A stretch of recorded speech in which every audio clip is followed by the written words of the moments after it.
Guys, you've got to live your one life. You've got to live your one life.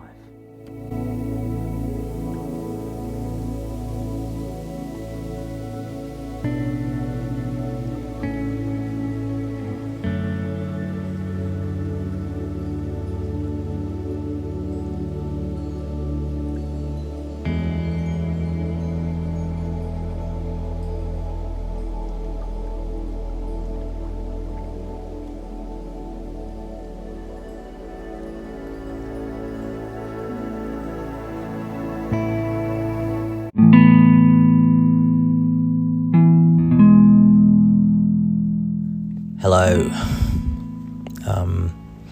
There's no right way of making this audio. There's no perfect way of making this audio. There's no right way of expressing your own existence and who you are and what you've been able to recognize within yourself and how to even tell that.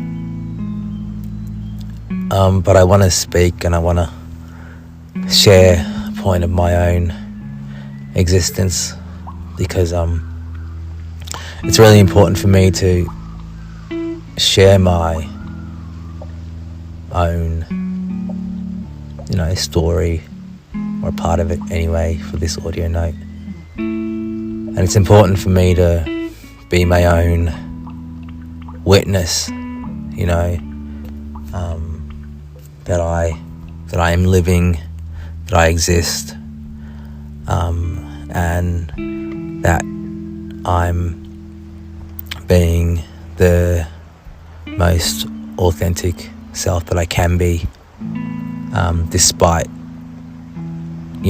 all the messaging that I've gotten throughout my life, and despite all the ways that I've tried, all the ways that I almost succumbed to the pressure of the outside world of trying to make you bend and make you into something you're not,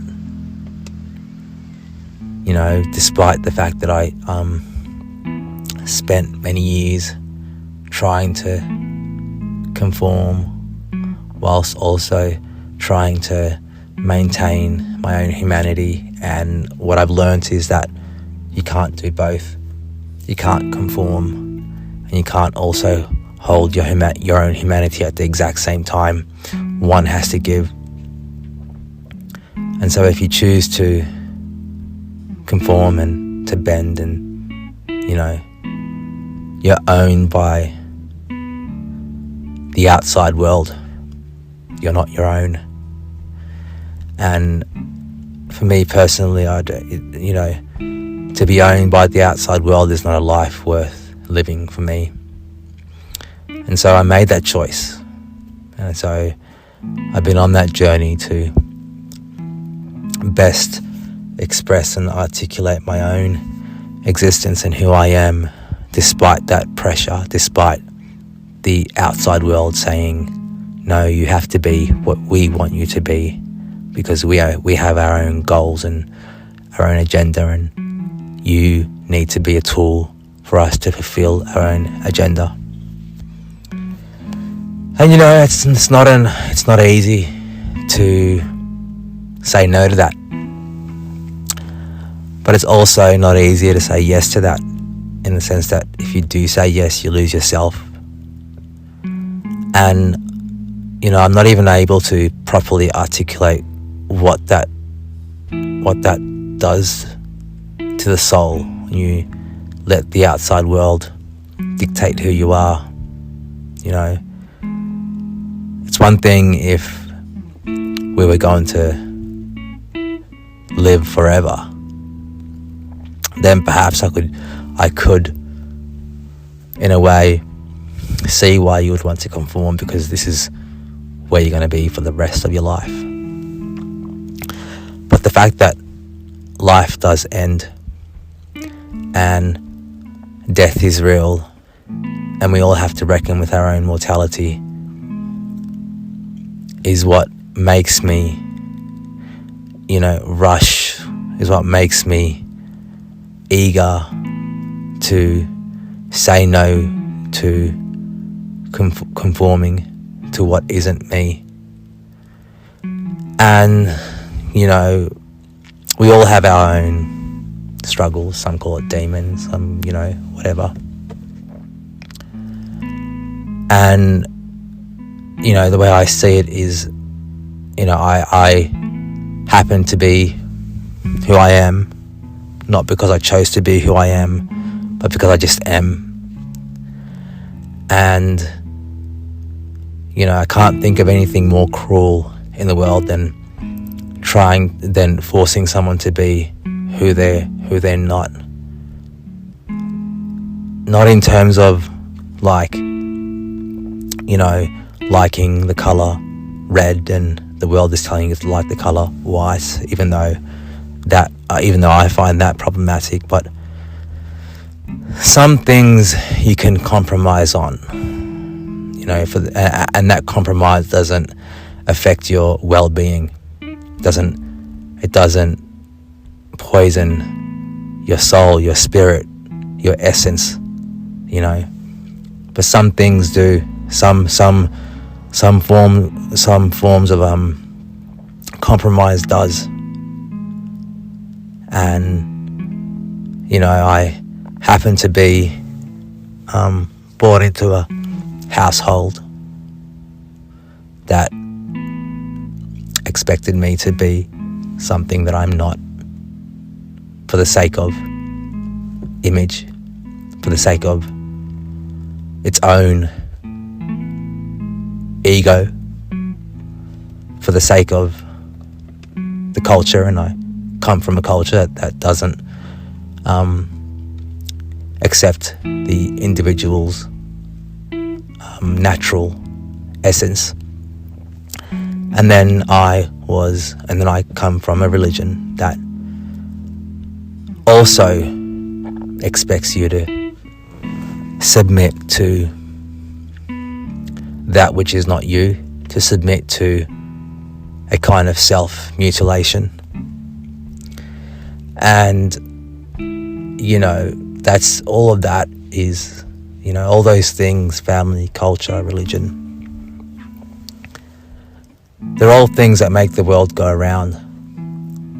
They're signs of life that have captured our sense of belonging, our sense of who we are, our sense of connection to one another. But sometimes some people, and I happen to be that person who is born into that world, and that world doesn't embrace or uplift or love my essence. And so I'm a realist.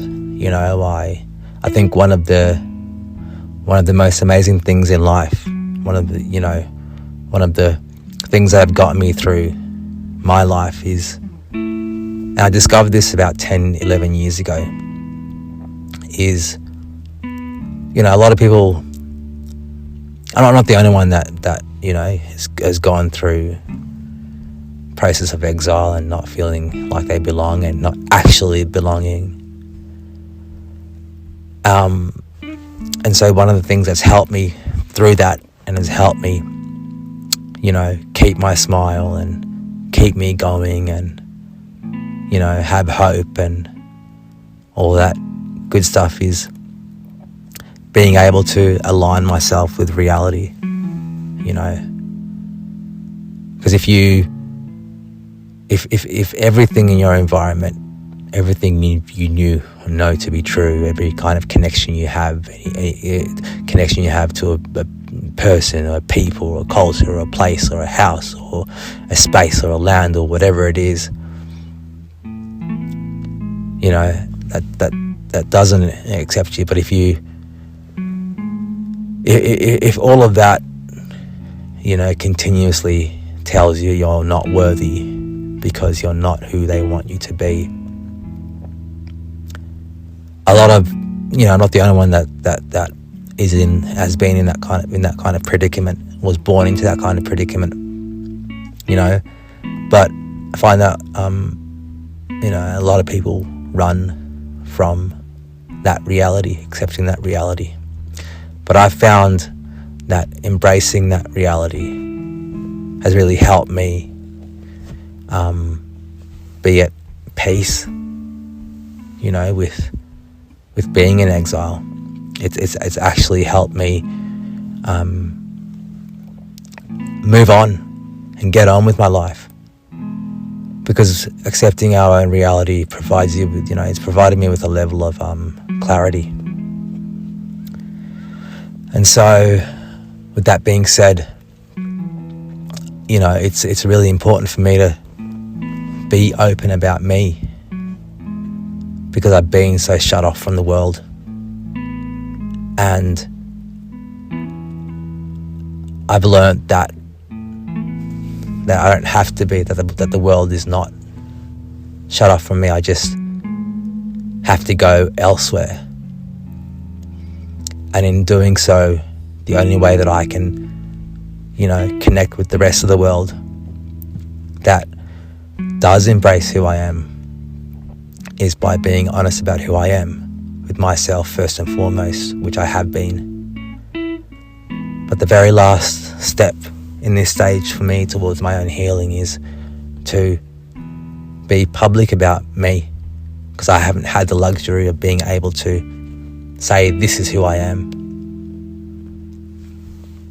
because my journey of acceptance has been filled with a lot of trauma, a lot of confusion, a lot of fear, a lot of self-loathing, a lot of suppression, a lot of, fighting my own nature. But, life is a journey. And with life, there's all this, there's the highs and the lows, and there's the ordinary moments. And, in my youth, I dreamed of this day where I would be able to say, this is who I am. And I thought that would be, and I'd be able to do that in a different universe, not in this world. But the day has finally come, and I'm okay with it, and I want to do it, and it's a part of my journey, and it's who I am, and I need to do this.